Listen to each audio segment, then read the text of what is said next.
Hello, pasyal-pasyal. Nandito kami ngayon sa... Saan tayo, ma'am? Tagaytay, picnic ground. Tagaytay. Dito kami mamamasyal ng aking BFF Martes Diaz. Siya yung aking kadate. Extension pa ito ng aking birthday. Celebrate. Oh, special to. Siya lang mag-isang kasama ko.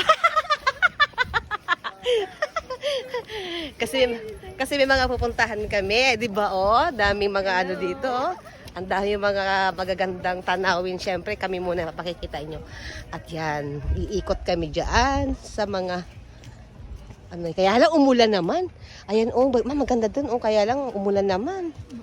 Yung mga kubo-kubo na yon, may kainan ba dyan? Wala, ma'am. Uy, nagdala yan sila ng ano. Parang picnic sila. lang. Yeah, picnic ground. Gani. Doon, ano yun? Para may restaurant doon, oh. Ang sagit. Tingnan natin. Dito yata pwede itong baan. Para let's eat ang aming lunch. Bulalo. Ang masarap na bulalo. Na si Ma'am Tess. Yan. Kakain na kami. Kain. Kain na. Thank you for the food, Lord.